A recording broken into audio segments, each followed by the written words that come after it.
Es,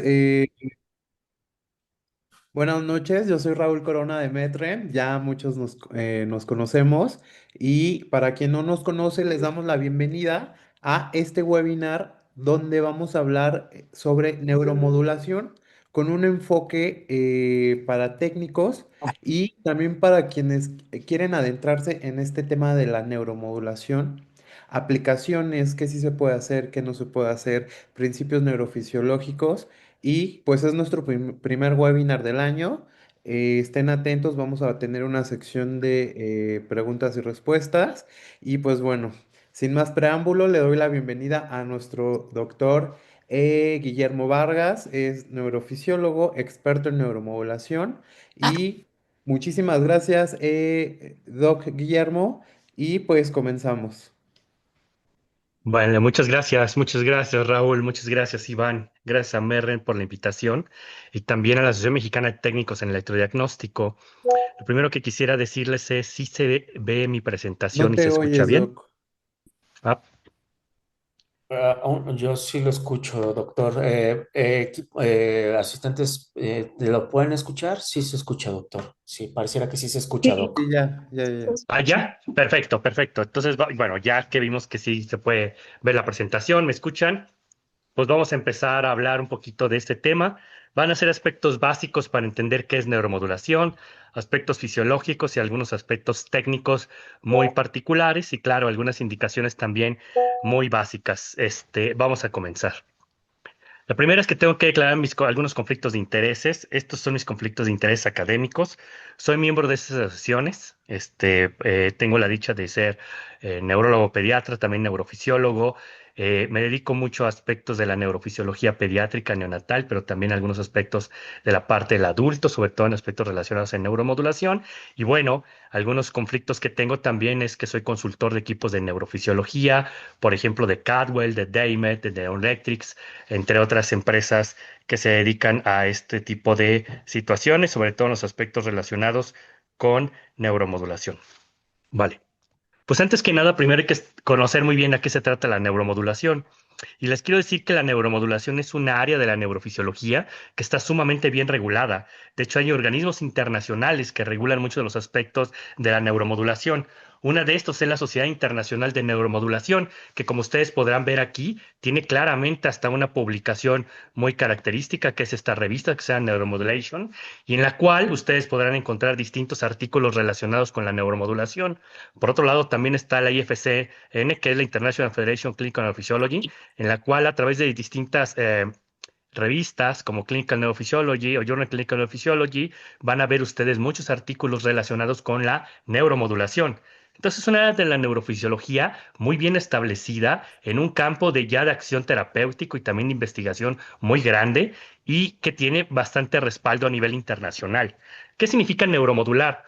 Pues es nosotros lo que buscamos es que a través de alterar lo que son la actividad nerviosa de nuestro sistema nervioso, ya sea central, ya sea sistema nervioso periférico, y actualmente ya hay algunas investigaciones en sistema nervioso autonómico, nosotros buscamos alterar la función de estos tres grandes sistemas, es decir, todo nuestro sistema nervioso, a través de dar una serie de estímulos. Esos estímulos lo que buscan es que sean muy dirigidos a regiones muy claras y concretas de nuestro sistema nervioso para tener un efecto, ya sea un efecto de tipo terapéutico principalmente hablando, pero también puede haber situaciones de tipo diagnósticas que se pueden hacer a través de ciertos procesos en apoyo con situaciones de neuromodulación.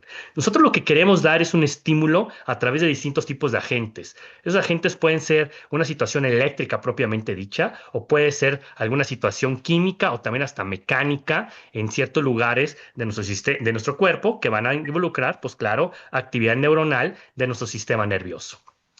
Hay bastantes artículos actualmente que hablan de que la neuromodulación es el futuro en muchos aspectos relacionados con las áreas de las neurociencias, principalmente en dos grandes enfoques actualmente, que son los aspectos de la psiquiatría y por otro lado los aspectos de la neurología.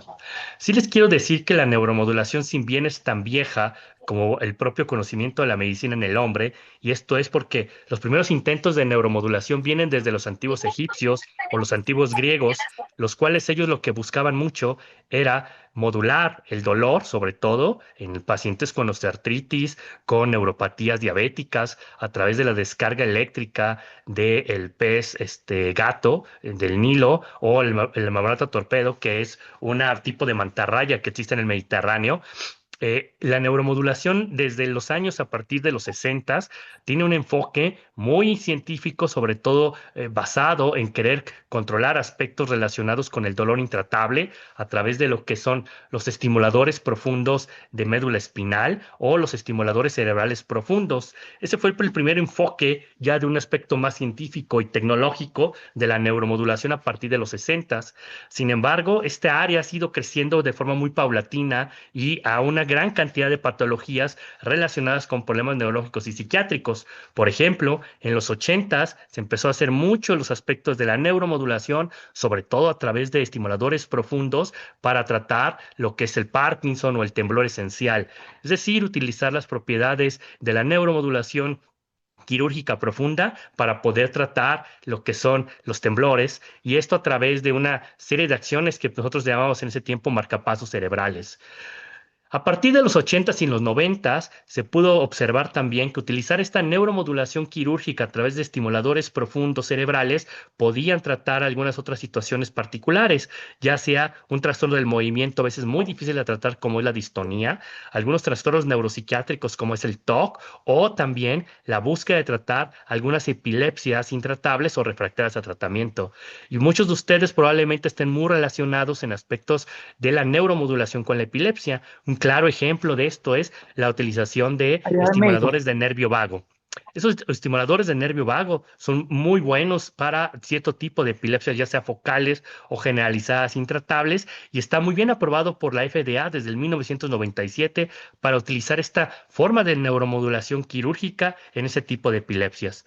Otro claro ejemplo es que hemos utilizado una modalidad de la neuromodulación llamado estimulación magnética transcraneal para el tratamiento de la depresión refractaria a tratamiento farmacológico, aprobado desde el FDA desde el 2008 para una modalidad en la cual podemos todavía, antes de llegar a la terapia electroconvulsiva, dar este tipo de modalidad de neuromodulación, y en este sentido nosotros poder tener un efecto terapéutico sin la necesidad de llegar a un evento tan lesivo o agresivo como lo que puede ser una terapia electroconvulsiva en los aspectos relacionados con la depresión.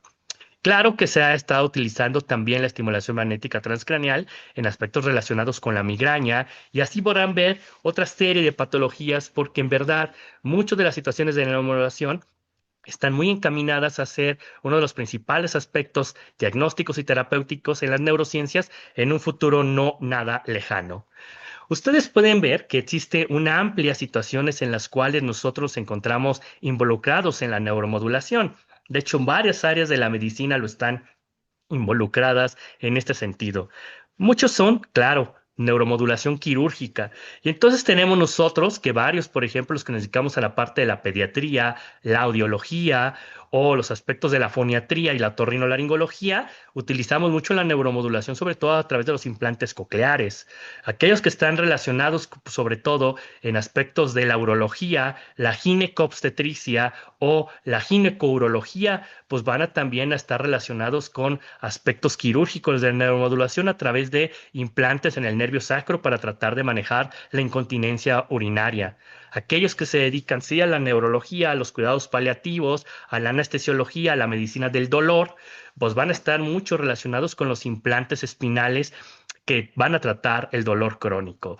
Entonces, existe la neuromodulación en muchos aspectos y sentidos, y actualmente existe un amplio campo de potencial de estudio y de aspectos terapéuticos relacionados, por ejemplo, en la rehabilitación, sobre todo en la disminución de la espasticidad, es decir, esta situación donde el brazo o la pierna tras un evento vascular cerebral se ponen duros y son difíciles de estirar y poder dar los aspectos de rehabilitación. Se ha visto que a través de la neuromodulación podemos disminuir el tono muscular y por lo tanto facilitar los procesos de rehabilitación. Se está actualmente trabajando con aspectos de la neurología cognitiva, de la neuropsicología, los aspectos relacionados a trastornos de memoria, con la psiquiatría y la psicología, los trastornos del estado de ánimo. Hay investigación sobre trauma de cráneo y trauma a nivel espinal, los trastornos de la conciencia, las enfermedades como el Alzheimer u otros procesos demenciales que estamos tratando de investigar y de establecer si estos procedimientos de neuromodulación pueden ofrecernos algún enfoque terapéutico a nuestros pacientes que pueden cursar con estas enfermedades neurodegenerativas. Entonces, hay una amplia gama de situaciones en las cuales la neuromodulación parece tener un gran futuro y muy prometedor en aspectos terapéuticos. Sí, es importante que yo les diga que actualmente la FDA tiene muy claramente establecido en qué situaciones nosotros actualmente están aprobados los equipos de neuromodulación para los aspectos de atención hacia los pacientes. Y definitivamente para los trastornos del movimiento, las epilepsias focales, el trastorno obsesivo compulsivo y el dolor, hay muchos aspectos de la neuromodulación quirúrgica que están previamente bien aceptados, como son los estimuladores profundos cerebrales o los estimuladores de médula espinal. Sin embargo, sí existe para aspectos relacionados como a la depresión, aspectos de neuromodulación no quirúrgica, como es la estimulación magnética transcranial, la cual se puede utilizar para tratar ese tipo de pacientes. Actualmente tenemos una gran cantidad de patologías, tanto neurológicas como son las epilepsias, como son trastornos neurocognitivos o restauración de la funcionalidad motriz o sensitiva, trastornos psiquiátricos, entre otras situaciones en las cuales se está utilizando fuertemente aspectos de neuromodulación. De forma muy general, les quiero definir que la neuromodulación como tal la podríamos dividir en dos grandes campos de forma muy inicial. Aquellos que son métodos invasivos, es decir, que van a requerir un procedimiento de cirugía, los cuales nos dan la ventaja de tener una situación muy concreta hacia dónde se dirige el fenómeno de neuromodulación, que pueden ser en la profundidad de nuestro cerebro, en los núcleos de la base para trastornos del movimiento, en la profundidad de nuestro cerebro, en algunas estructuras para controlar epilepsias intratables o claro, a nivel de lo que se puede definir como la médula espinal, sobre todo para tratar algunos aspectos relacionados con el dolor. Y esto, pues, tiene una ventaja increíblemente buena, que es una vez que ha sido colocado el equipo dentro del paciente a través de un procedimiento quirúrgico, pocas veces tendrá que ir con el médico porque vamos a tener una regulación de estos aspectos de cómo funciona el equipo, pues por citas que son relativamente espaciadas y que es fácil de llegar rápidamente a tener los parámetros adecuados para el control, ya sea de la epilepsia o ya sea del dolor u otras patologías. Pero ¿cuál es el problema de esto? Es sumamente caro el procedimiento quirúrgico, tiene que ser realizado en centros muy avanzados, no es fácil acceder a esta tecnología y por otro lado, además, es un procedimiento invasivo que no está exento de ningún riesgo. Entonces, por eso es que existen otros métodos de neuromodulación que van a ser no quirúrgicos, a los que llamaremos no invasivos. Sin embargo, estos van a requerir un equipo especializado, que es mucho más sencillo que conseguir que aquellos que son quirúrgicos, pero este equipo que es especializado va a estar en algún lugar o en un centro en donde podamos dar esta neuromodulación y, claro, al no ser portátil para el paciente, pues sí requerirá de que nosotros estemos dando esta neuromodulación de forma continua durante un cierto periodo de tiempo para que podamos obtener una respuesta terapéutica favorable. Esta respuesta terapéutica favorable se obtendrá cuando se haya desarrollado la suficiente plasticidad cerebral para mitigar, en cierta manera, la sintomatología del problema que tiene nuestro paciente. Entonces, me voy a dedicar en esta charla a hablar de procedimientos de neuromodulación no quirúrgicos, es decir, no invasivos, que nos están ofreciendo unas grandes ventajas porque no son caros a comparación de un procedimiento quirúrgico, son más accesibles para la población y aunque tiene que tener este fenómeno de ir repetidamente al consultorio para recibir la intervención, sí es factible obtener buenos resultados a través de un periodo relativamente largo de intervención con este tipo de procedimientos. Y no es invasivo, entonces quita todo el riesgo de haber sufrido un procedimiento quirúrgico donde puede haber dolor, infecciones, entre otras situaciones. Y claro, el costo. Jamás se comparará el costo de un método no invasivo en comparación de un método invasivo que es sumamente caro. Los métodos no invasivos como tal, actualmente nos tendríamos que enfocar en dos. El método número uno, que se llamará estimulación transcranial eléctrica, que va a valer un poquito más adelante de este, en el cual podríamos dividirlo en cuatro grandes grupos, del cual el actualmente más aceptado para procesos terapéuticos en procesos de investigación definitivamente es la estimulación transcranial de corriente directa, con dos situaciones, que es una anódica que es incitatoria, una catódica que es inhibitoria, es dependiendo cómo configures el equipo para una corriente anódica o catódica.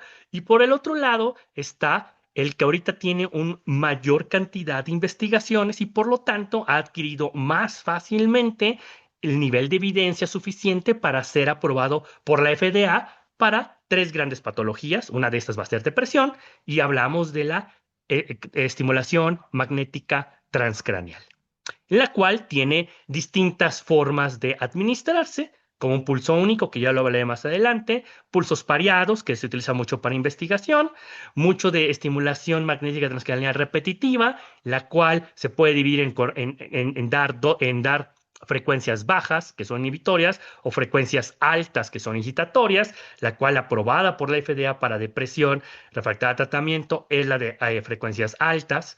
Y por otro lado, están actualmente las que prácticamente ya van a estar aprobadas por la FDA, que son los patrones repetitivos, en los cuales son los conocidos también como estimulaciones BORTS o Theta BORTS, que podemos dividir en dos grandes grupos, las BORTS intermitentes, que son incitatorios, y los BORTS continuos, que van a ser inhibitorios, que eso también lo iré explicando un poquito más adelante. Lo importante aquí es tener una idea muy clara.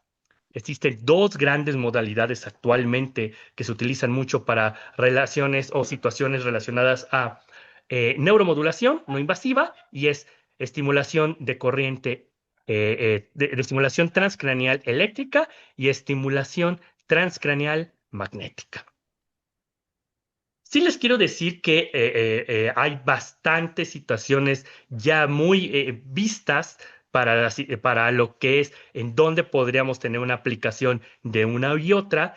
Y lo que se ha visto mucho es que en la estimulación magnética transcraneal, que claro, el tipo de estímulo va a ser magnético, la gran mayoría de los estudios recomiendan esta modalidad para depresión resistente a tratamiento. Sin embargo, también la estimulación de corriente transcranial directa, de corriente directa, que es un estímulo eléctrico, se ha visto que es una herramienta muy fuertemente efectiva y que está si bien está todavía en algunos procesos de investigación, sí se ha visto en varios estudios de artículos científicos de reconocidas revistas que existe una alta efectividad también para tratar aspectos relacionados con depresión y ansiedad. Entonces, en ese sentido, es en lo que se ha ido enfocando más estas situaciones, pero bueno, la gama todavía es mucho más amplia y grande para hablar de aspectos de neuromodulación y distintas patologías. Sí tienen algunas diferencias que para mí es muy importante empezar a aclararlas para entrar a cada una de estas. Y cada una de estas modalidades tiene sus ventajas y desventajas. Y sobre todo si hablo mucho con técnicos en electrodiagnóstico, es muy importante que comprendan algunas situaciones particulares que implica tener uno u otro equipo o manejar uno u otro equipo. Y es que cuando tú manejas un equipo de estimulación magnética, definitivamente el área a la que te vas a enfocar son unos cuantos milímetros del encéfalo y por lo tanto hay particularidades de cómo manejar el equipo y por qué es tan importante que el paciente se mantenga en reposo y sin movimiento durante la administración de la estimulación magnética transcranial. Porque el simple hecho de tener un breve movimiento o que no cuidemos el cómo se está administrando el estímulo, es muy fácil que perdamos el área donde estamos dando el estímulo y es un área muy pequeña, es de simple unos cuantos milímetros, a comparación de la estimulación de corriente directa que es eléctrica, en la cual son unos centímetros, es decir, el campo de acción es un poquito más grande y entonces hay una resolución de espacio mucho más fina en la estimulación magnética que en comparación de la estimulación eléctrica, es más grande.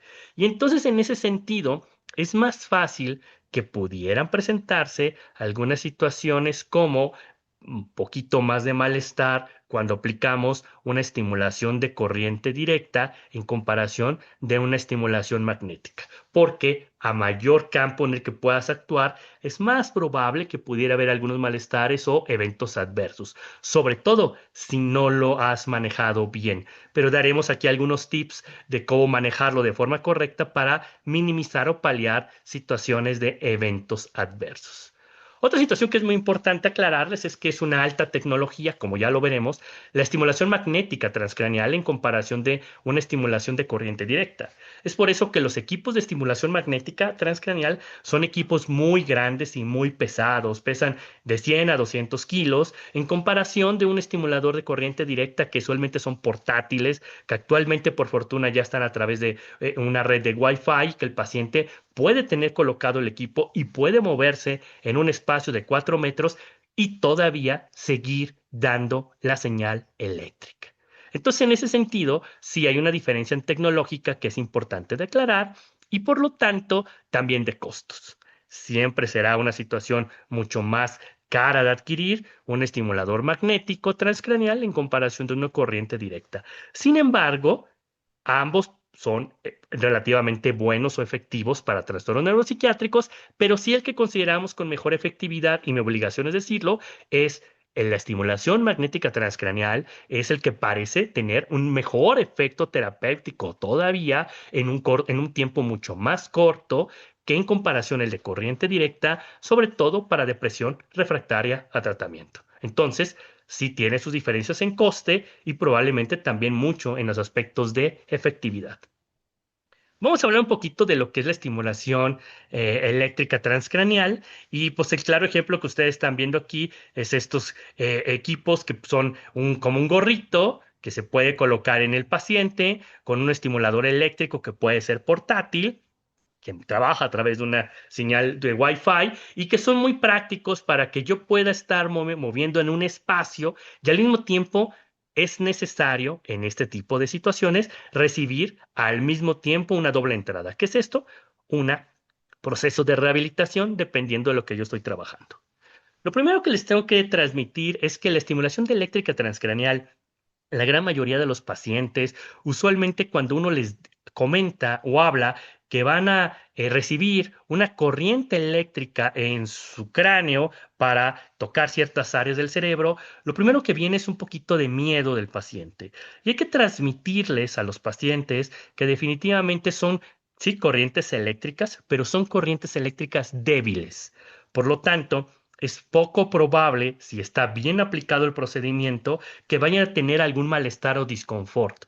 La gran mayoría piensa que es como darles toques, como cuando nosotros vamos a ciertos bares, lugares en el centro histórico, etcétera, donde recibe una corriente eléctrica en situaciones de juego. Para nada es una situación de corriente eléctrica alta o que pueda causar un daño. Son corrientes eléctricas débiles que se van a ir administrando de forma paulatina a través de distintas sesiones para que nosotros podamos tener poco a poco modificaciones de las oscilaciones neuronales y usualmente para tener estas modificaciones de oscilaciones neuronales que van a favorecer los fenómenos de plasticidad cerebral, nuestras sesiones de una estimulación eléctrica continua debería ser de por lo menos 20 minutos. Entonces, he aquí unas situaciones de temporalidad.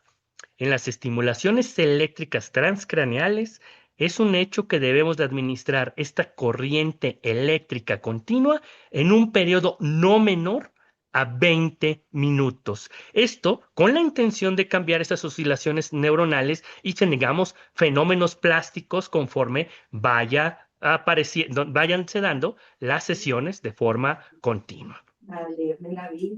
Entonces, claro, pues entonces Y es nosotros que estamos quisiera, en una situación en la cual tenemos que ir considerando que existen distintas modalidades de estimulación eléctrica transcranial. La más aceptada, la que tiene más estudios actualmente, es sobre todo la de estimulación transcranial por corriente continua, y esta es la que ha demostrado mayor evidencia científica para sobre todo trastornos depresivos de ansiedad, pero también la estamos utilizando para problemas relacionados con la capacidad cognitiva, con la rehabilitación motora, entre otras situaciones.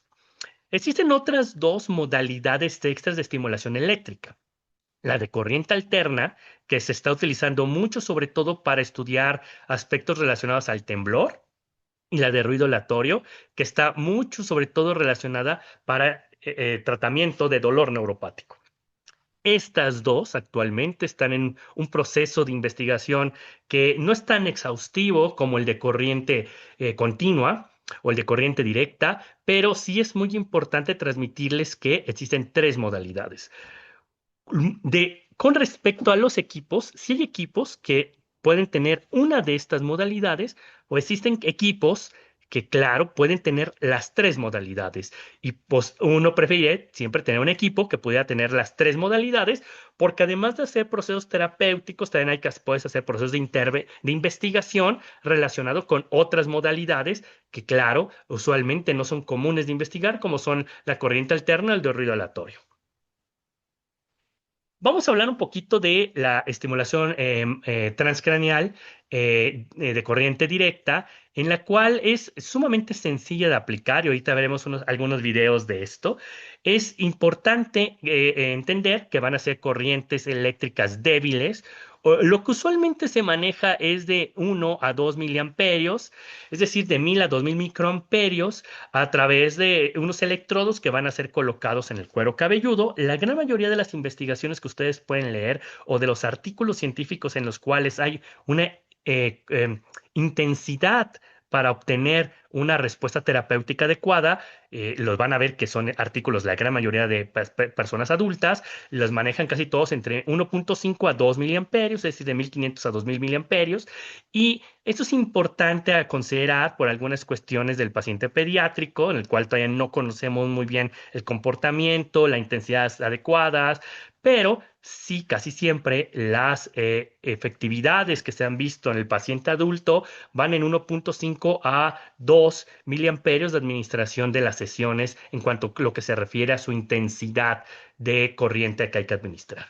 Lo que se hace, se coloca dos electrodos, en el cual uno va a funcionar como ánodo y otro va a ser la salida. En este caso, la parte anódica es la que va a dar la corriente y va a tener la salida de este lado. Y en esa programación sería una programación anódica que es de tipo excitatorio, o podemos tener una programación inhibitoria en la cual uno de los electrodos funciona como un cátodo y el otro como la salida del cátodo.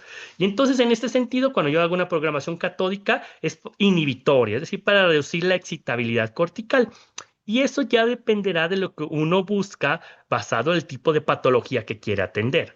La gran mayoría de los estudios científicos y de lo que se está utilizando actualmente en estimulación de corriente directa transcraneal es una corriente anódica, sobre todo en pacientes que tienen depresión refractaria al tratamiento. ¿Qué es lo que buscamos entonces? A través de un estimulador de corriente directa, que es este equipo, que puede ser a través de cables conectados o Wi-Fi, activa estos electrodos para que puedan dar una corriente y haga un arco eléctrico que vaya de aquí hacia acá, o en el caso de que sea catódico, va de aquí hacia acá. Claro, las zonas en las cuales lo colocaré en el cráneo dependerá también de lo que yo quiero atender. No es lo mismo que yo quiera atender depresión, en la cual voy a la corteza prefrontal o lateral del lado izquierdo. Para lo que ustedes que son técnicos en electrodiagnóstico, pues el electrodo anódico se coloca en F3, el electrodo de salida se coloca en FP2, y no es lo mismo atender evento vascular cerebral en los aspectos de rehabilitación para disminución de espasticidad. Vamos a poner los electrodos en las áreas de la motricidad. Entonces, claro, los electrodos dependerá de dónde los coloque, lo que yo quiera trabajar. Entonces, si bien los estudios de animales son un poquito controvertidos en cuántos minutos hay que darlo, sí sabemos nosotros que a mayor número a mayor tiempo de corriente y a mayor número de contactos, es decir, a ir más ocasiones a recibir esta estimulación, es más fácil que se presente el fenómeno plástico.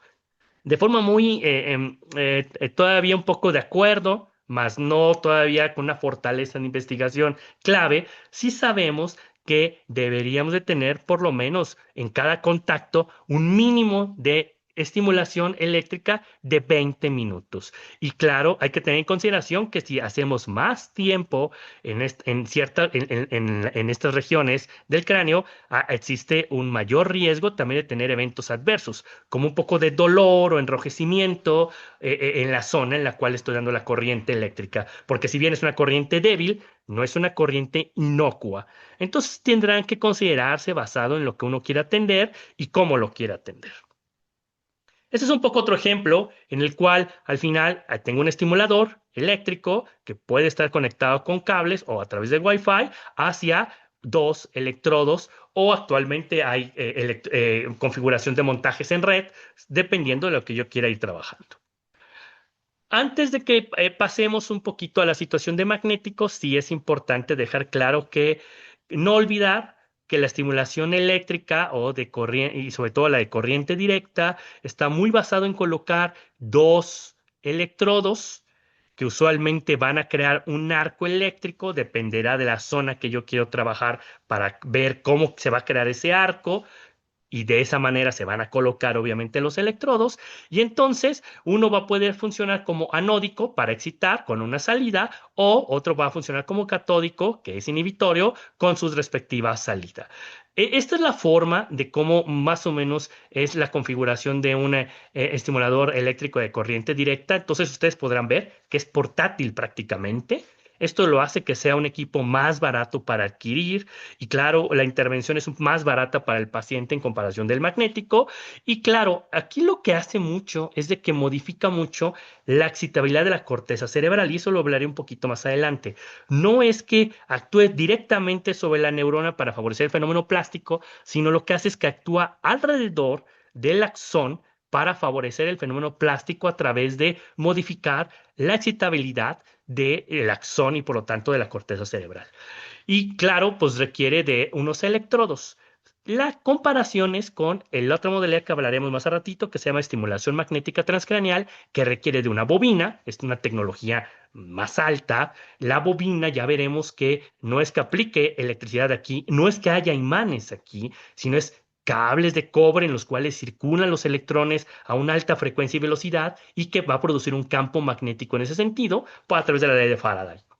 La estimulación magnética, ella sí actúa directamente sobre el cono axonal, las terminales axodendríticas o dendrodendríticas, y eso modifica el potencial de acción de la neurona y hace que sea más fácil el fenómeno plástico. Por lo tanto, la hipótesis actual es que este equipo mejora la sintomatología más rápido y el efecto probablemente sea mucho más duradero, pero claro, tiene un inconveniente. Esta tecnología, que es mucho más sofisticada, es más cara y requiere de un generador de corriente muy alto, a muy altas frecuencias, y por lo tanto es un equipo más voluminoso, que es muy importante de aclarar.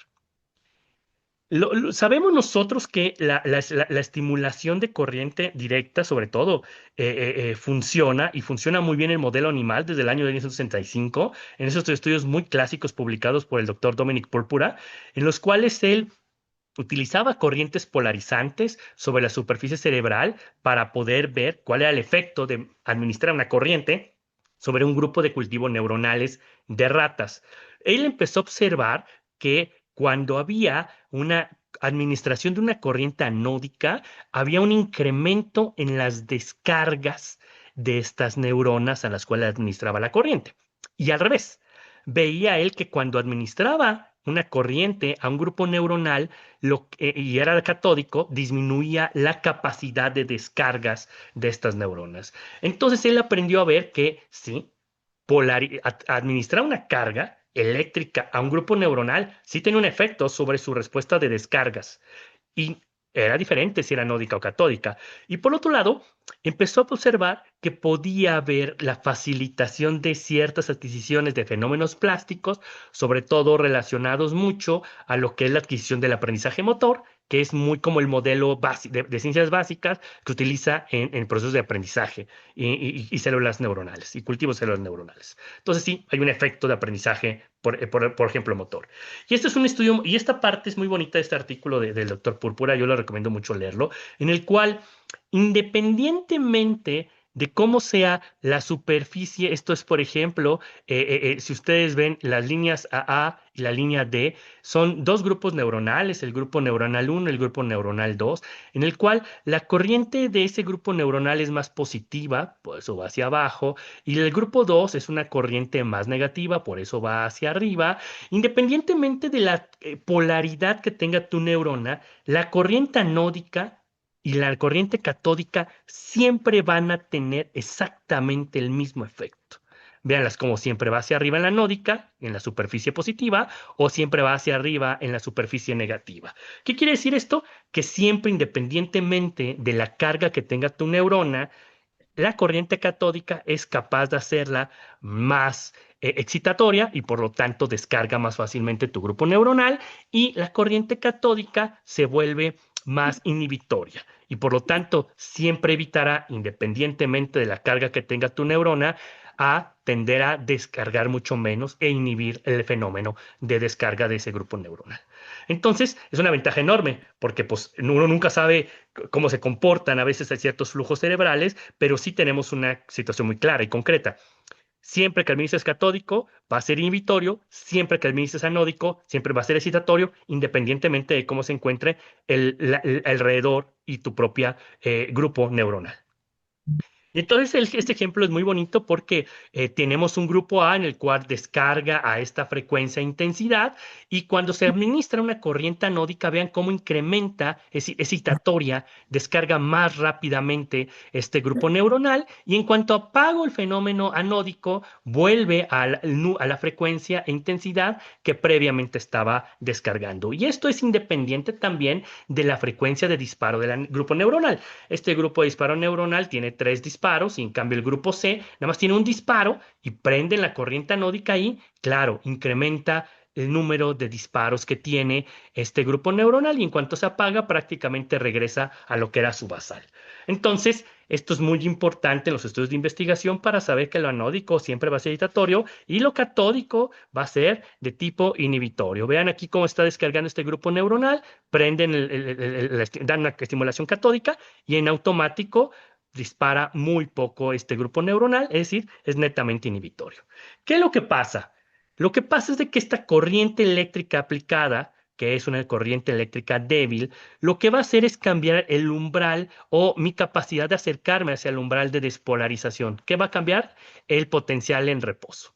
De tal manera que si yo administro una corriente anódica, mi potencial en reposo de la neurona sube y por lo tanto la distancia para alcanzar el umbral de despolarización es mucho menor, por lo tanto el esfuerzo de despolarización es mucho menor, y entonces claro, se vuelve más excitador porque acerca el potencial de reposo hacia una distancia mucho menor del umbral para poder dar el disparo de nuestra neurona. Y en cambio, cuando yo administro una corriente catódica, lo que estoy haciendo es que este potencial en reposo de mi neurona se vuelve mucho más electronegativo, es decir, baja mucho más, y entonces es mucho más difícil que alcance la fuerza o el estímulo necesario mi neurona para llegar hasta este umbral y poder el fenómeno de despolarización. Por eso, bajar lo que es el umbral en reposo se vuelve más inhibitorio. Entonces, esto es el secreto mucho de la estimulación por corriente directa. Es una estimulación en la cual voy a modificar yo, no mi neurona como tal, sino modifico el disparo de la neurona, pero modificando lo que está alrededor de ella y por lo tanto cambio el potencial en reposo.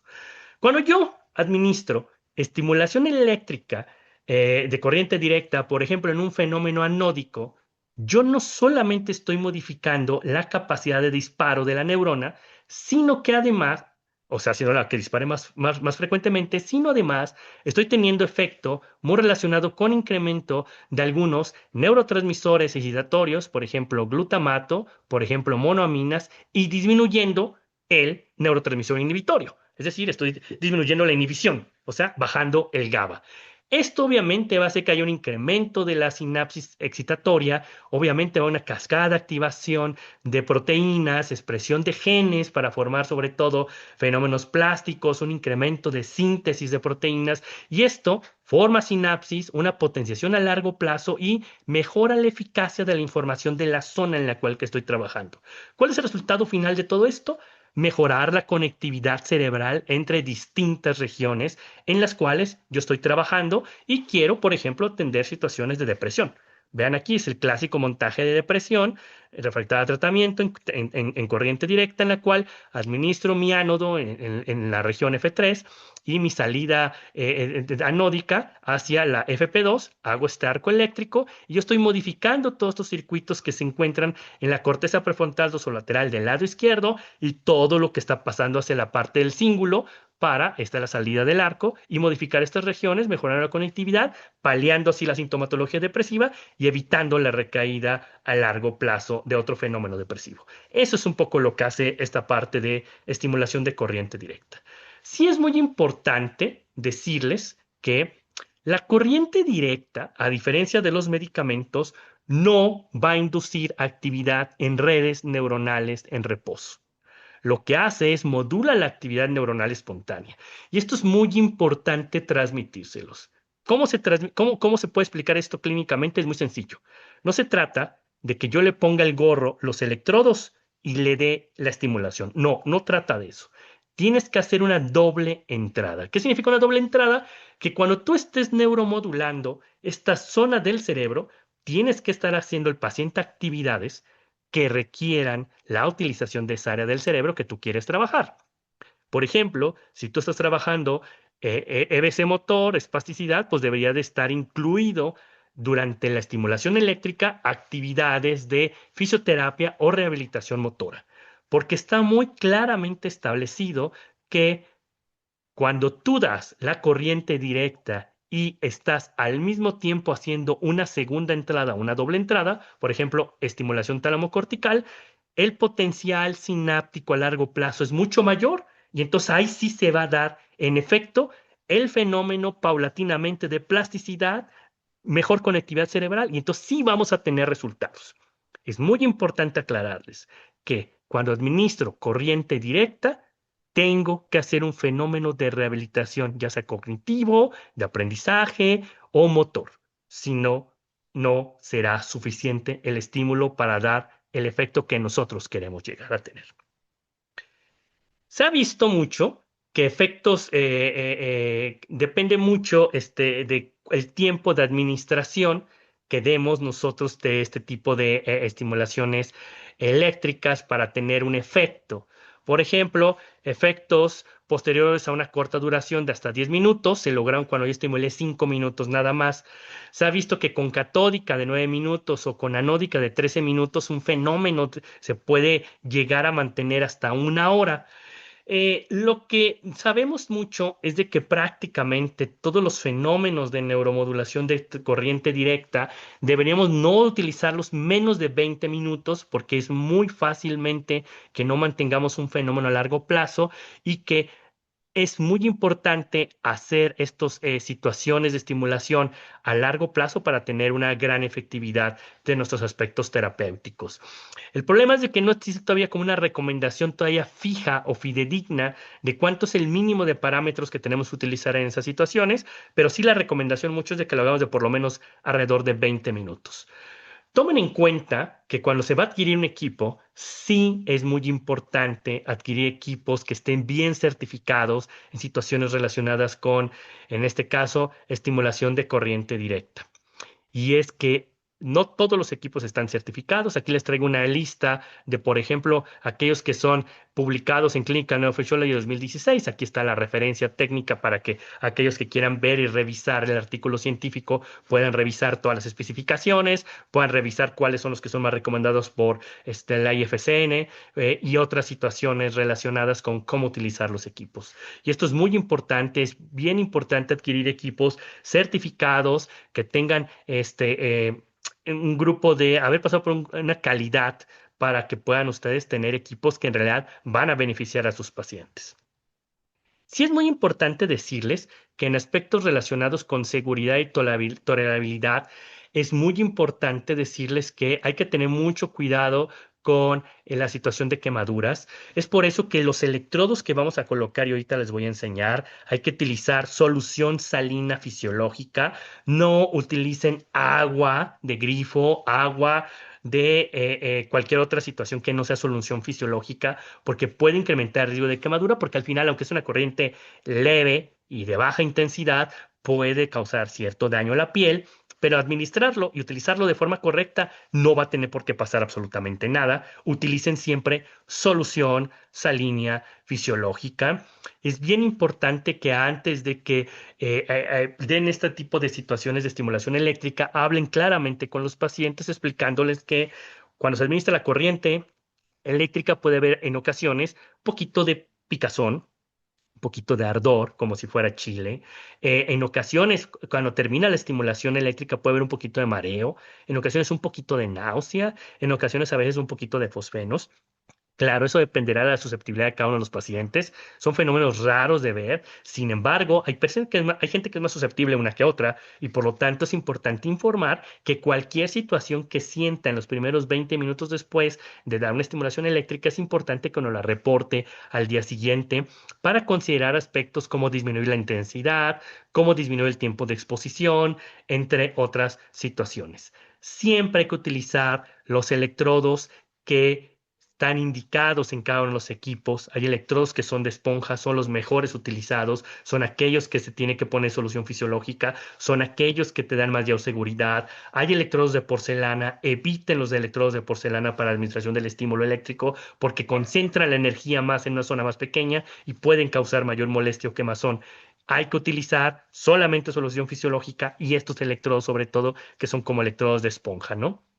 Claro, siempre hay que excluir que no haya metales en cabeza, marcapasos, si hay fisuras o orificios craneales, si es una zona objetiva para que pueda haber una lesión ahí, sobre todo si es una zona objetivo, perdón, porque la objetiva es una zona, si es una zona objeto, de target, de administración, pues es una zona en donde puede haber un problema real para la administración de estas corrientes y tener un evento adverso.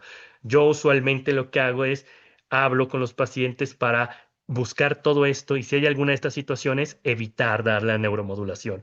Otros son tener implantes cocleares, otras situaciones hay que evitarlas para no causar ningún daño a los equipos de neuromodulación quirúrgico que pueden tener los pacientes. Siempre me preguntan de los niños. Ya les explicaré, ya les he de decir que la parte de niños conocemos muy poco, está en fase de experimentación, no se recomienda en niños en uso terapéutico clínico como tal, a menos en ciertas patologías muy particulares, de ciertas situaciones bajo personas con mucha capacidad de haber tenido bastante experiencia en esto y en donde sí hay que hacer una situación de perfil de seguridad y tolerabilidad que tiene que basarse mucho en que los niños no van a tolerar las mismas intensidades de corriente que toleran otro tipo de pacientes como los adultos. Un neurofisiólogo experimentado debería de hacerlo y sobre todo con conocimientos neurofisiológicos pediátricos debería de administrar esta parte en la parte de niños porque el funcionamiento neurofisiológico del niño es muy diferente al adulto y entonces el perfil de seguridad es más fácil que sea más lábil y tiene que ser una persona muy preparada y experta en la parte pediátrica para evitar algunas situaciones de eventos adversos en nuestros niños y claro, que tenga realmente efectividad.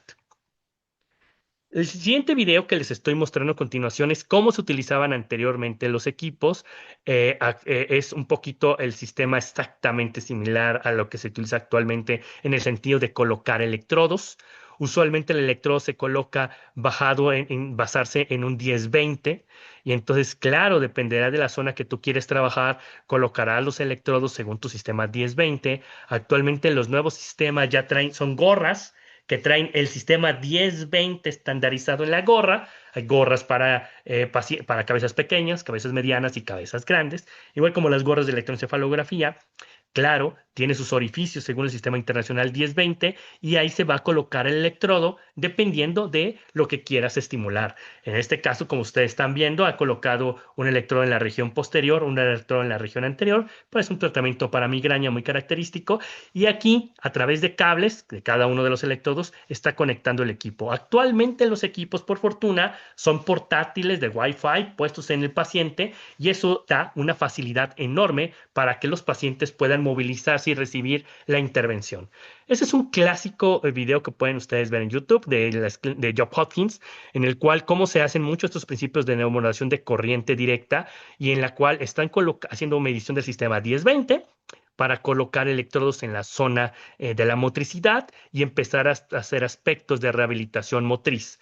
Esto es muy interesante porque los primeros aspectos de neuromodulación realmente fueron muy enfocados a la rehabilitación motora, tienen bastante utilidad actualmente y hay bastante campo de investigación también con buenos resultados. Vean cómo están colocados los cables atrás, cómo el asistente médico trae este equipo muy grande de estimulador eléctrico de corriente directa, que claro, actualmente son muy pequeños y muy portátiles.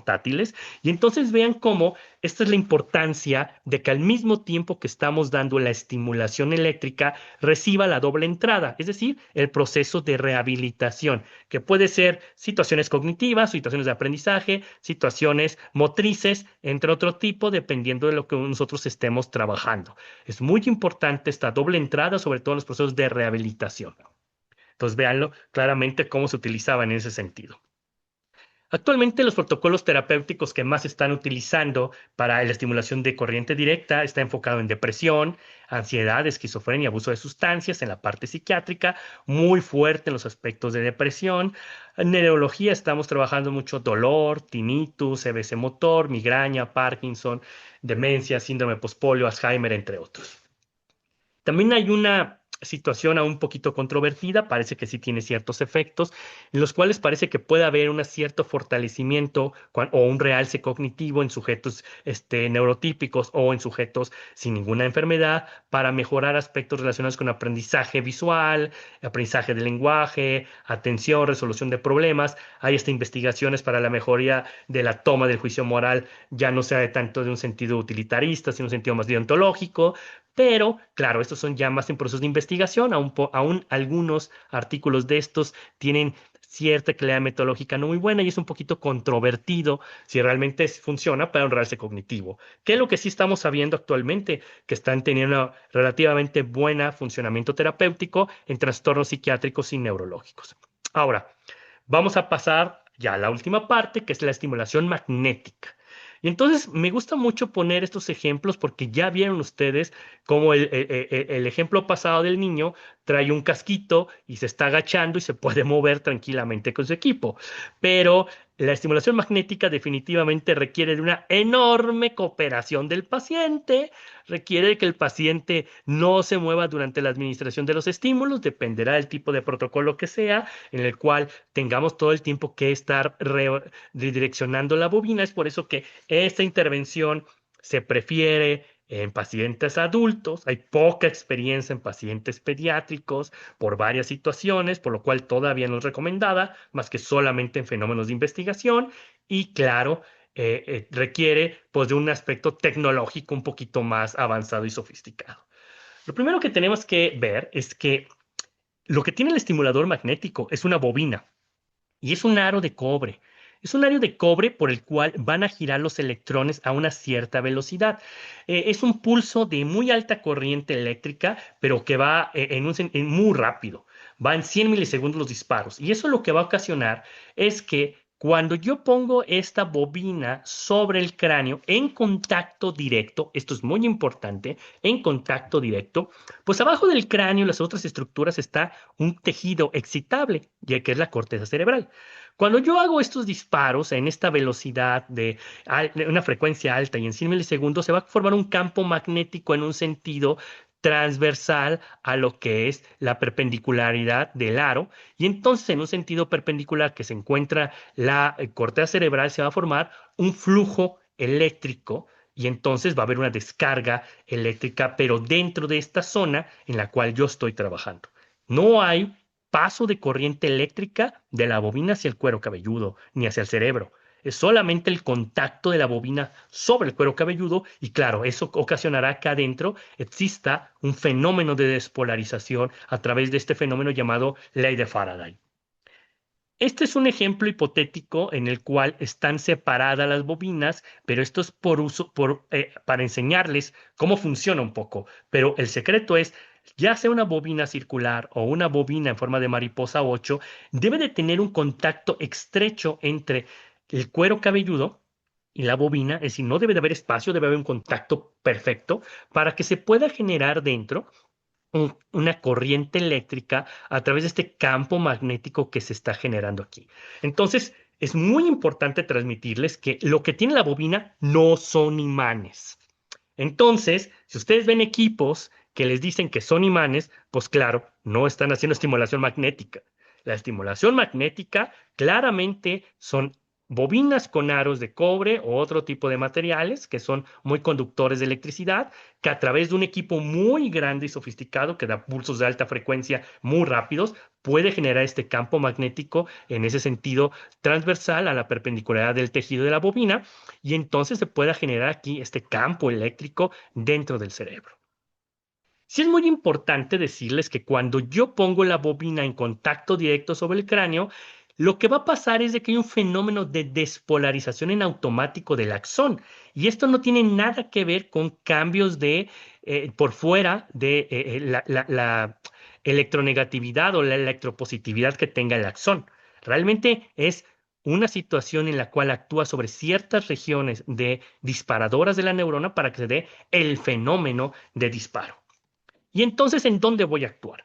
La estimulación magnética transcraneal actúa directamente sobre lo que es el cono axonal o las terminaciones axodendríticas o axoxónicas, dependiendo de cómo se ponga la neurona sobre lo que es el giro, el labio o la pared o del encéfalo, donde te esté tocando este campo magnético para hacer ese fenómeno de polarización. Y estas zonas son zonas gatillos para prender justamente el disparo absónico y por lo tanto la transmisión sináptica. Y entonces es por eso que se considera que esta intervención tiene mayor capacidad de tener un fenómeno plástico, por lo tanto mayor capacidad de remisión y evitar recaídas de sintomatología, por ejemplo, depresiva.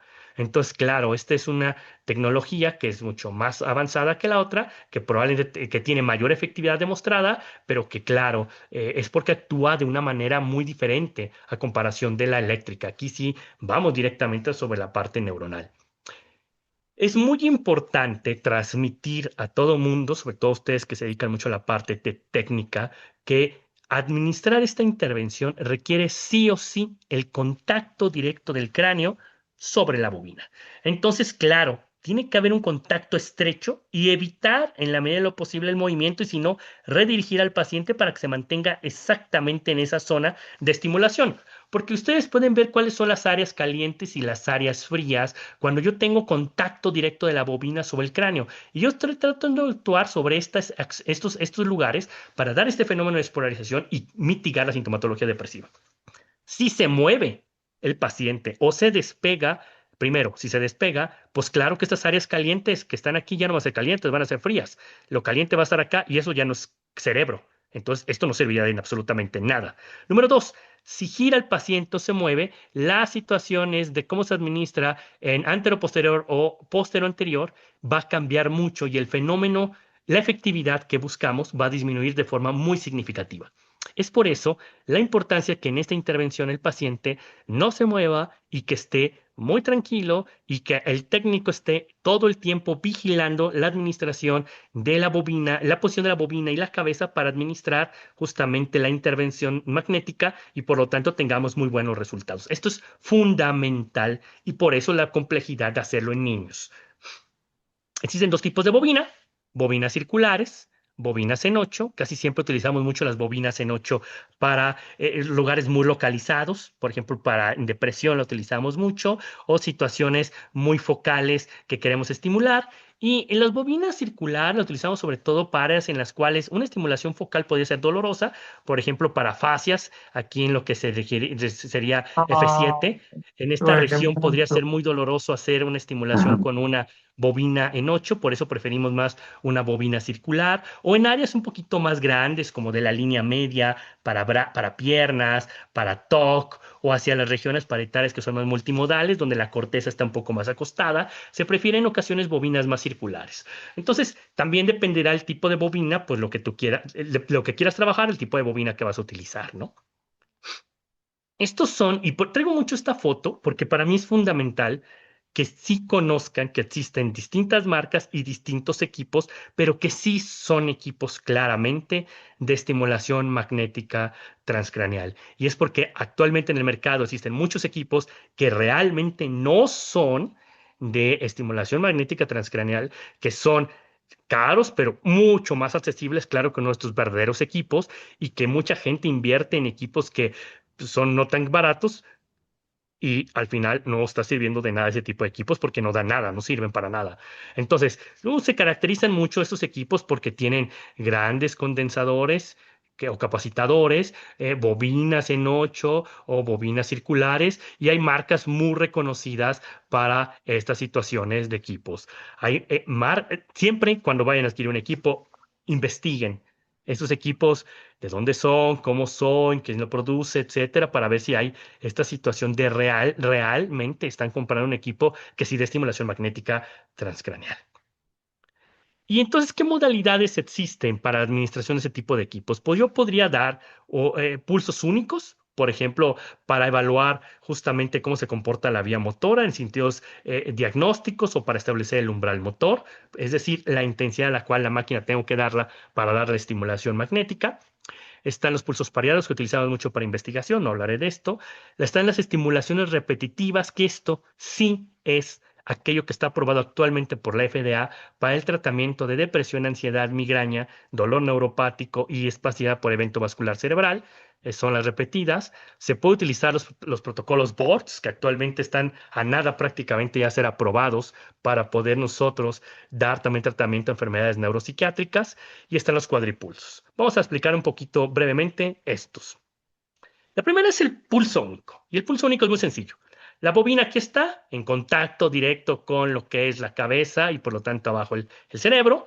Y entonces yo doy un disparo único, y lo que va a hacer este disparo es que este fenómeno de despolarización, si yo la doy sobre la corteza motora, sobre todo sobre el área de algún músculo que quiero estudiar o ver, en el caso, por ejemplo, del ponente del pulgar, lo pongo justamente en las áreas donde está la corteza motora de la mano, el disparo va a hacer que haya una conducción eléctrica por todo lo que es la corteza. El tracto córtico espinal va a llegar hasta su motoneurona anterior, de ahí va a pasar a la raíz, a las raíces nerviosas, al plexo, al nervio que le corresponde, y por lo tanto, si en el músculo yo pongo electrodos de registro como si fuera una electromiografía de superficie, voy a ver esta respuesta que se llama potencial evocado motor.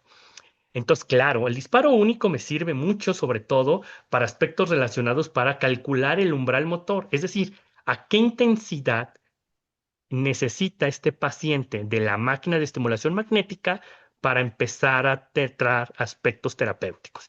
Y esto es muy importante transmitirles también. Si yo voy a hacer estimulación magnética transcraneal, no es que todos se basan en la misma intensidad.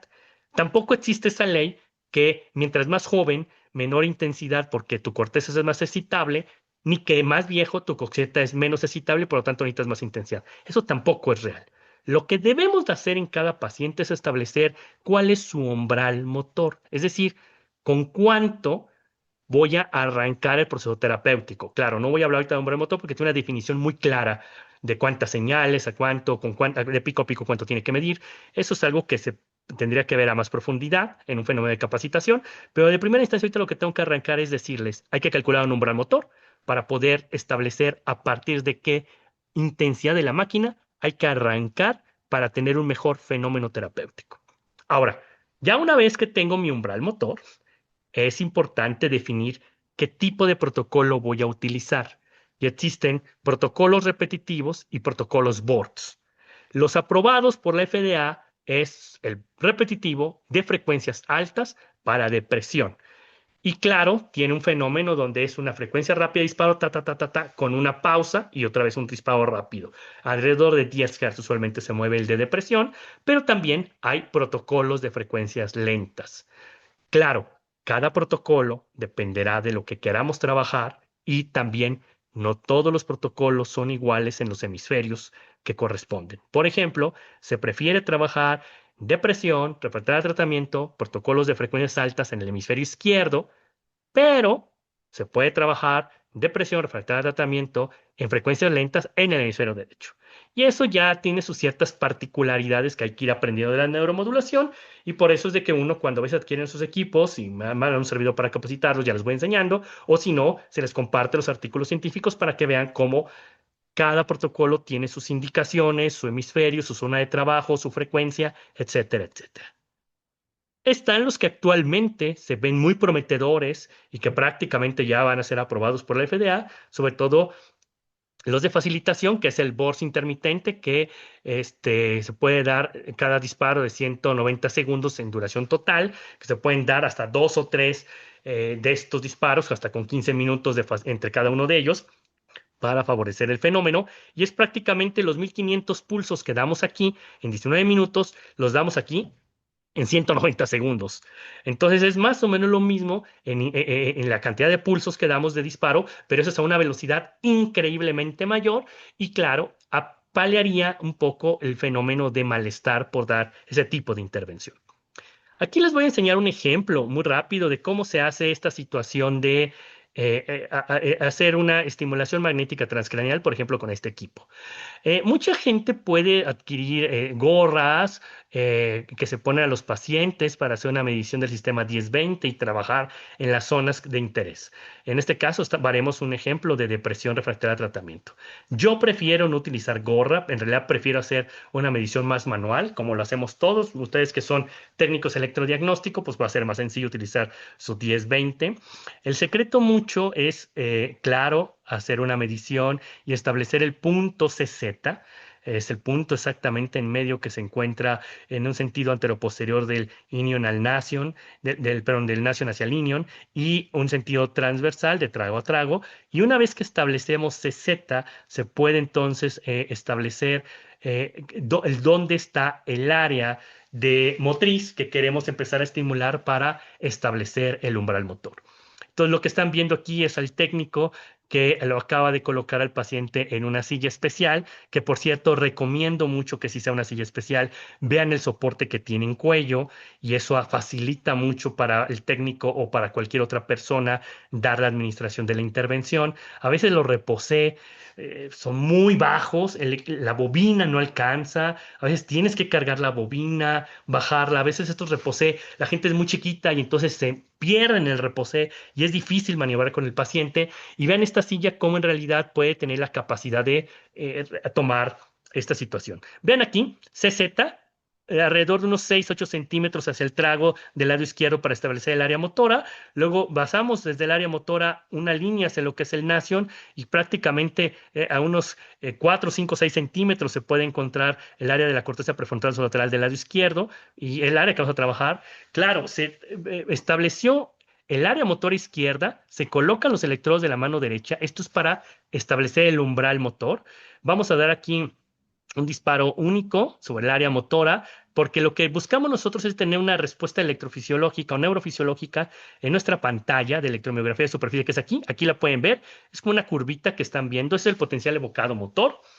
Y aquí se ve muy bonito. Hay una regla muy particular para decir cuánto es el umbral motor, que es de la mitad de respuestas del 50% deben ser positivas, de pico a pico alrededor de 50 microvoltios.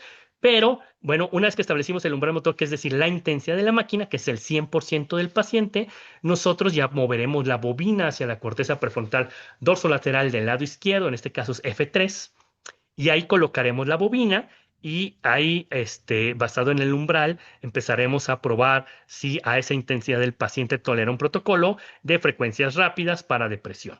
Claro, aquí hay varias cosas en este video, que pues, es un video ilustrativo de esta máquina, pero sí hay cosas que hay que corregir un poco, como es la posición de la bobina o la mariposa y el mango para encontrar el umbral motor. Realmente debe ser un poquito más direccionado hacia la parte de lo que es el oído del trago. La otra situación es un poquito cómo se dirige la bobina en la corteza prefrontal lateral izquierda, es un poquito más hacia atrás para la direccionalidad no afectar la corriente magnética y tener un fenómeno de despolarización. Bueno, ¿en qué la estamos utilizando actualmente? Definitivamente en depresión es nivel de evidencia A. Trastorno obsesivo compulsivo es un nivel de evidencia de C a B. Estrés postraumático es nivel de evidencia B. Esquizofrenia nivel de evidencia C. Abuso de sustancias, adicción es nivel de evidencia C. El nivel de la literatura científica. Parece que va a haber mejores resultados conforme va avanzando la literatura y nos va enseñando ante qué situación estamos de evidencia, pero es un hecho que es una excelente elección para depresión refractaria a tratamiento, definitivamente. Los pacientes se benefician muchísimo tras esta intervención. Otras situaciones que podemos trabajar es dolor neuropático, es nivel de evidencia A también, es una gran efectividad para dolores tipo herpes, neuropatías diabéticas dolorosas, plexopatías diabéticas, etcétera. Es muy buena elección. Tinnitus es nivel de evidencia es B a C, pero varias de las personas que conozco que lo utilizan para tinnitus están teniendo muy buenos resultados. Disminución de la espasticidad en el evento EBC motor, sobre todo de la mano, es nivel de evidencia A, es bastante bueno para fenómenos de rehabilitación.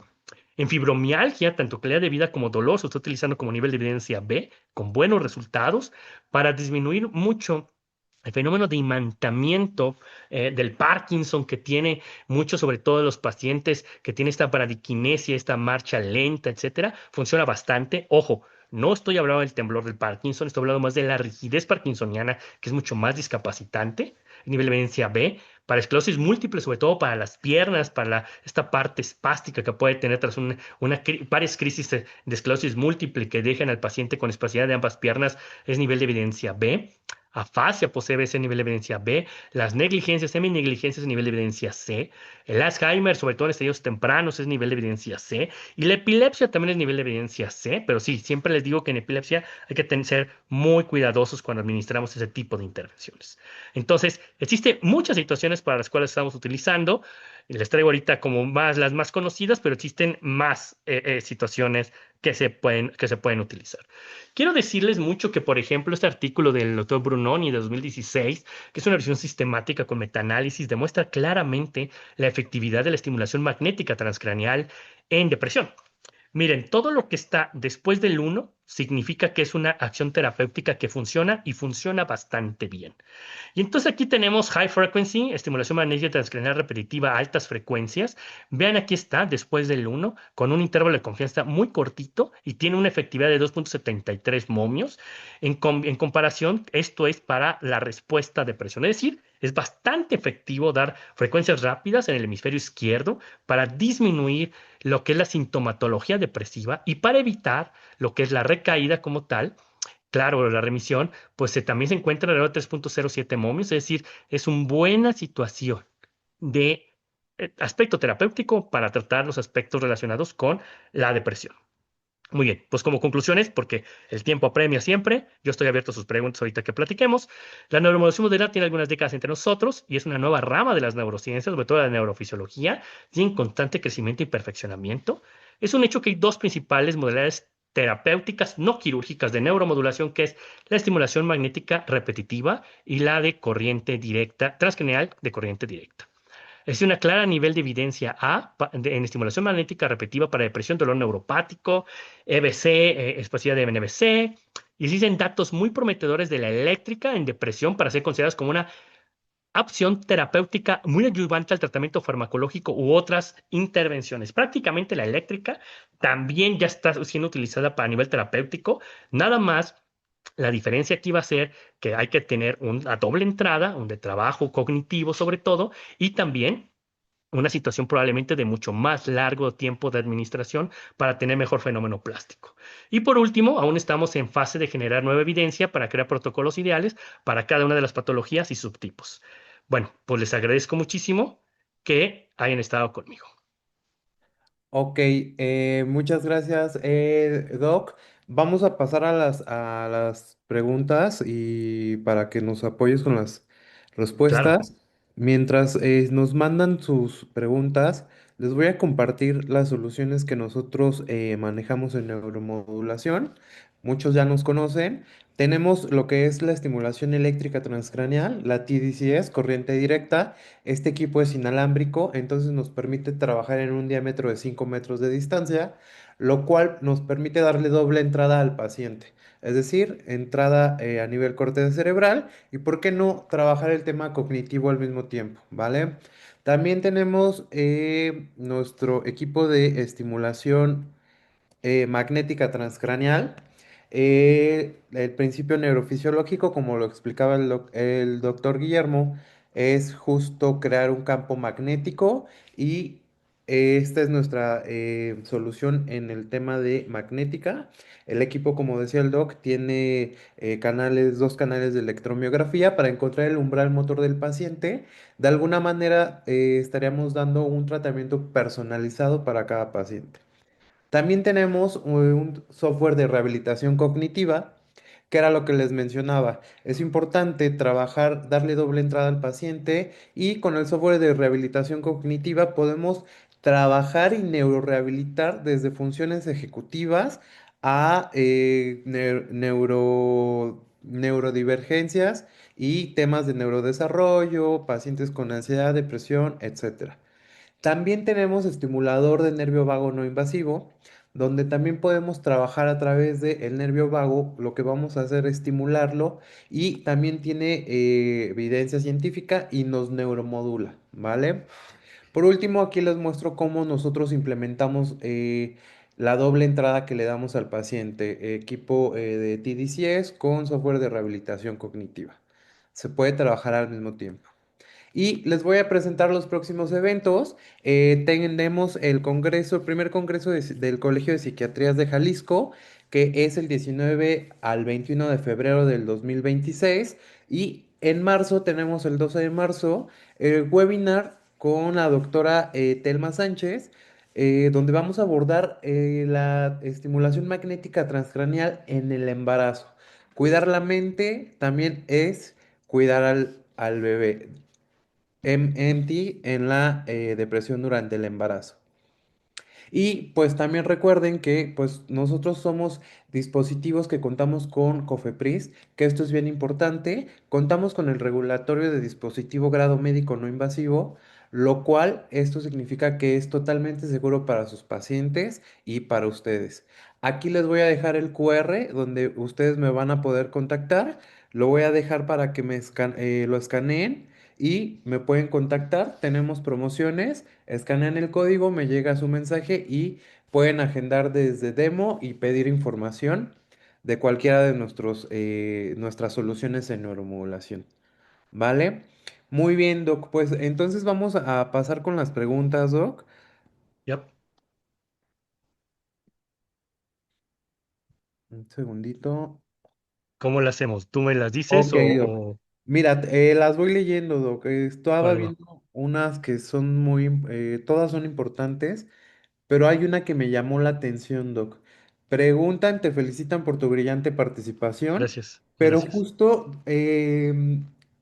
hasta yo te lo preguntaría, Doc. ¿Cuáles son las red flags sobre equipos de do it yourself o equipos que se ofertan que no necesitan requerimientos de calidad técnica o validez clínica? O sea, ¿cuál sería el red flag de este tipo de dispositivos, Doc? Hay varias, yo les diría hay varias banderas rojas. Sí es importante tenerlas muy en claro porque en verdad esto al final, primero, si van a dar este tipo de acciones terapéuticas que tienen bastante buena efectividad en cierto grupo de pacientes, pues claro, lo que uno busca es que le vaya bien al paciente, ¿no? Y también es una inversión que uno hace con tal de que le vaya bien al paciente. Entonces, definitivamente tener claro qué equipos son reales es lo más importante. Número uno. Realmente que en cuanto te digan que es magnetoterapia o que son imanes en automático, es una cosa que es completamente irreal, ilógico. Ya vieron las bobinas. Las bobinas son de forma de mariposa o circulares. Entonces, no hay gorros que tengan agarradas bobinas. Eso es irreal. Eso es completamente irreal. Si son, y le dicen que son imanes, si son, no son bobinas reales, eso no es algo correcto. He visto equipos de bastantes partes del mundo o de México en donde les ponen un casco y dicen que es un estimulador magnético y que prenden a luces. Eso obviamente tampoco es. He enseñado claramente las bobinas que hay tres tipos principales, les enseñé dos. una en 8, una circular y hay una en forma de B, pero no hay como un casco en tal de que sea un estimulador magnético. No hay cascos que traen o gorros que traen bobinas ahí puestas pegadas. Eso es irreal. Tampoco son imanes. Número 2, a nivel de aspectos técnicos científicos, pues siempre hay que buscar qué empresa las respalda. Y por ejemplo, el que puso ahorita Raúl, que trae Medren, pues es un Daymed, y Daymed es una gran empresa a nivel internacional de equipos neurofisiológicos. Entonces, hay otras empresas que para saber si realmente es un equipo de estimulación magnética, pues tienes que ver si la empresa tiene este respaldo en el sentido. No el importador como tal, que bueno, aquí sí habla muy bien de ustedes, Raúl, siempre lo he dicho, porque ustedes traen buen equipo y un equipo real. Pero sí, claro, cuando uno se pone a buscar quién es Daymed en esta vida, pues Daymed es una gran empresa neurofisiológica que se dedica a equipos de electroencefalografía, polisomnografía, neuroconducción, estimulación magnética transcranial, etcétera. Entonces, el respaldo de la empresa siempre es muy importante, creadora. Número 2, aspectos legales. Pues claro, respaldo COFEPRIS. Eso es muy importante siempre en tenerlo en consideración. Y entonces es un problema porque hay algunas personas que registran sus equipos con respaldo COFEPRIS como magnetoterapia. Y entonces, claro, eso no es un estimulador magnético, es una magnetoterapia. Y entonces, obviamente, no es real que sea un estimulador magnético transcraneal. Entonces, ya les dije, uno a nivel de equipo, la bobina es muy clave, y el volumen del condensador o del capacitor. Número 2, ya les dije algo científico, en el sentido de los artículos científicos hay que buscar si hay muchos estudios con este. Verán que el de Daimer y otras marcas tienen muchos estudios científicos. Claro, está la parte de el respaldo legal, que es la parte de COFEPRIS. Claro que ya les hablé también de la parte de las bobinas, todo eso, pero hay uno que me interesa mucho decirles que es pues por desgracia el precio, o sea, no hay de otra. Realmente un estimulador magnético, nos gusta o no, sí están en un rango de precio en el cual, pues es como les dicen todo mundo. Pues si vas a comprar, te ofrecen un carro en internet y te lo están ofreciendo que es un Porsche en 50,000 pesos, por lo más seguro es que te están estafando. Entonces, pues sí, claro, eso es una cosa real, es una tecnología de muy alta calidad que sí tiene un cierto precio. Muchísimas gracias, Doc. Oye, Doc, aquí también preguntan, por ejemplo, cuál es el número de sesiones y qué pasa si se sobrepasan el número de sesiones. Esa es buena pregunta. A ver, la realidad es que mi obligación, porque sí, a esto trato de que sea lo más científico posible, mi obligación es decirles que aún el número exacto y preciso de cuántas sesiones hay, aún lo desconocemos.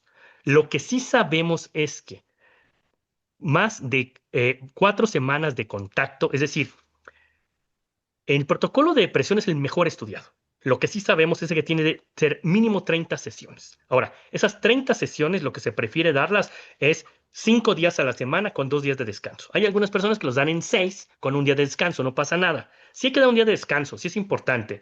Sobre todo, no solamente para sacar al paciente a que circule un poco y que no esté encerrado 30 días en esto, sino también un poco para darle un poquito a la piel la oportunidad de recuperarse, porque cuando es el magnético, claro que sí no duele en el sentido de que es una descarga eléctrica, pero sí la bobina vibra. Entonces da un golpecito y claro que se puede ser un poquito molesto. Hay que dejar descansar la piel. Entonces, lo que se prefiere hacer son 6 semanas de 5 contactos diarios. Es decir, de lunes a viernes, por ejemplo, son 5 días, 6 semanas, son 30. Eso es lo mínimo indispensable en depresión. La gran mayoría de los demás protocolos, lo que sabemos es de que son por lo menos arriba de 4 semanas. Sí tiene un sentido biológico clave. Es más fácil que a mayor, no, les digo mucho esto como neuropediatra, es muy fácil decirlo. Es como el desarrollo infantil y la estimulación temprana. A mayor número de contactos y de calidad mayor, es mucho más fácil que se adquiera el hito del desarrollo, ¿verdad? O un terapeuta, a mayor número de contactos y de calidad, es más fácil que adquiera lenguaje o rehabilitación cognitiva, etcétera. Es relativamente igual esto. Buscas un fenómeno plástico, pero para que tengas un fenómeno plástico tiene que ser algo de larga data o duración. Lo ideal es que sea mínimo 30 sesiones o mínimo hasta 20, pero más contactos de esto creemos que probablemente pueda ser beneficioso. Nada más que hay que costear un poco los eventos adversos. Claro, intensidades altas y mucho tiempo ahí, llevas casi 8 o 7 semanas, pues mira, a lo mejor no podría ser tan efectivo como haber dado las 30 sesiones. ¿Qué es lo que se recomienda? Yo les recomiendo siempre, hagan evaluaciones. Le digo a los psiquiatras, a los neurólogos, a todo el que se dedica a este. Hacer una evaluación inicial, una evaluación intermedia y una evaluación final. Y siempre ten contacto con el médico que manda esto para que vean la sintomatología. Y si ha remitido o va en remisión, pues ya, y son 30, puedes suspenderlo. A lo mejor puedes dar un reforzamiento o ya dependerá del médico o de ustedes en su evaluación clínica si vuelven a tener otras 30 sesiones. Sí es muy importante, es un poco dinámico, no hay como una respuesta así al 100%, porque también hay que individualizar. Hay pacientes que van recibiendo la intervención, por ejemplo, en depresión, y no vemos mejoría. Y yo les digo, bueno, si tú tienes frecuencias rápidas izquierdas y no ves mejoría a la mitad de la intervención, cámbiala, cámbiala. Puedes hacer un bilateral, haz un bilateral, izquierda y derechas, para que mejore la efectividad de tu intervención. Lo que buscas es de que tu paciente le vaya bien. Entonces, claro, pues si no está funcionando la de rápidas y el bilateral en las revisiones sistemáticas de la literatura parece que va a tener buena efectividad, solamente le falta más efectividad por tamaño de muestra, pues cámbiate un bilateral luego, para que tengas buen efecto. Entonces, lo le diría es mínimo 30, así por muy poco 20, pero yo sí sugiero en todos los protocolos y cuando capacito a los equipos que se vayan a 30 en casi todas las patologías porque es más fácil un fenómeno plástico. Y si es un poquito más, no pasa nada. Ok. Oye, esta pregunta también es, mencionan, las empresas de equipos de neuromodulación en México solicitan credenciales, títulos o cédulas a sus clientes para venta de equipos o cualquiera que tenga el recurso económico puede comprar un equipo aunque no tenga nada que ver con la medicina. Yo aquí, por ejemplo, nosotros nos enfocamos siempre en que tenga que ser, debe de haber un responsable sanitario y justo nos enfocamos mucho en la preparación, por eso hacemos este tipo de webinars educativos y de actualización. Entonces, con nosotros pueden tener la confianza de que no le vendemos a cualquier persona improvisada o alguien que no sepa de qué trata la neuromodulación. Yo sí les quiero decir ahí que yo usualmente siempre digo esto y lo peleo mucho, que es el sector salud debe trabajar lo de salud, obviamente. Este es un equipo de neurofisiología. Claro, la neurofisiología, si bien es un equipo de neurofisiología, se utiliza por muchas áreas de la medicina. O sea, hay urólogos que utilizan neuromodulación, a foniatras, psiquiatras, neurólogos. Lo que quiero decirles mucho es de que la neuromodulación es un campo amplio dentro de la medicina, pero sí es una rama de la neurofisio. Entonces, sí, yo sugiero mucho que, por ejemplo, aquí que estoy con la Asociación Mexicana de Técnicos en Electrodiagnóstico, pues ustedes que manejan equipos de electrodiagnóstico son un excelente preámbulo en el sentido de que pueden manejarlo. Claro, siempre y cuando estén acompañados de la parte médica, en este caso puede ser neurología, psiquiatría o neurofisiología. Yo siempre digo que mucho neurofisiología porque en realidad los que creo que programamos mejor los equipos en ese sentido vamos a ser los neurofisiólogos, pero claro, a veces somos un recurso muy escaso, y hay mucho que atender. Entonces, se puede hacer muchas situaciones para que haya siempre este soporte médico, pero sí, siempre yo soy de la idea de que debe de ser regulado hacia los aspectos de la salud, no fuera de salud. Ok, pues bueno, el tiempo apremia, la verdad que si por mí fuera nos quedamos hasta las 12 de la noche, pero ya son las 10. Les agradezco a todos los que estuvieron aquí presentes, se les hará llegar su constancia y pues si tienen alguna duda, Doc, ¿nos compartes tu medio de contacto, tu correo electrónico, por favor? Sí, claro, es Z, lo voy a poner aquí en el chat y se los digo de una vez, Ok. ZUCCA. Se los pongo. De verdad, discúlpenme, faltan muchas preguntas, yo lo sé. Luego es un tema que da muchas preguntas. En verdad, con toda la confianza del mundo, pueden mandarme ahí en mi correo, que es zuka@live.com.mx. Esto es algo muy introductorio, muy sencillo.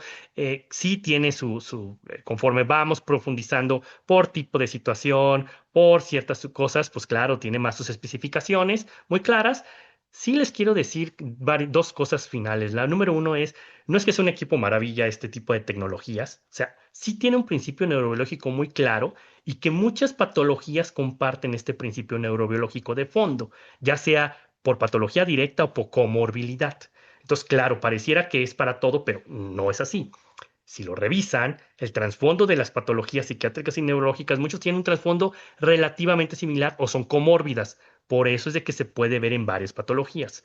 Y número dos, claro, las situaciones de si necesitan cierto expertise técnico y que, claro, si ustedes se van a meter en el mundo de la neuromodulación, tengan paciencia. Es un mundo enorme, avasallador, Es un mundo grandísimo, hay que irse introduciendo paulatinamente, sobre todo para hacerlo bien, porque hay que hacerlo bien, los especiales con los pacientes. Entonces hay que tener bien, hay que informarse, es como un carro.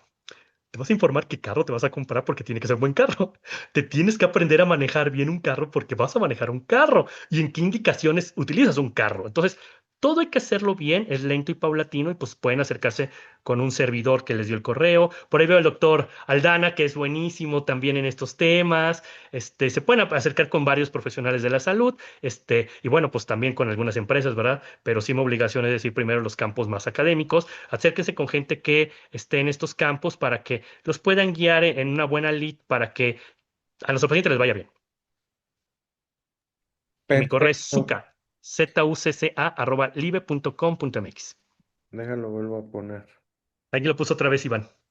También ya lo Listo. puso Raúl. Muchas gracias. Ahí igual también de parte de MedRent les queremos dar la tranquilidad de que toda esta grabación en breve se las haremos llegar vía correo electrónico. También estará cargada en nuestras redes sociales. Y para todos los que nos preguntan acerca de sus constancias, mi compañero Raúl, que es la cara de neuromodulación en MedRent, vean qué cara, va a estar en contacto con todos ustedes para hacerles llegar estas constancias. Les pedimos, por favor, también va a haber una constancia en cuanto le demos finalizar esta sesión, les va a llegar a su navegador una pequeña encuesta de 4 preguntitas. Nos sirve mucho para poderles dar un mejor servicio y seguir, pues, siendo un aliado para todos ustedes. Y de nuevo, muchísimas gracias, doctor. No, de nada, un gusto a todos. Saludos a todos. Vale, pues entonces te agradezco, Doc Guillermo. Muchas gracias, Iván. Y pues nos vemos a la próxima. Buenas noches. Bye, gracias a todos. Bye. Qué gusto saludarte, Carlos Saldana.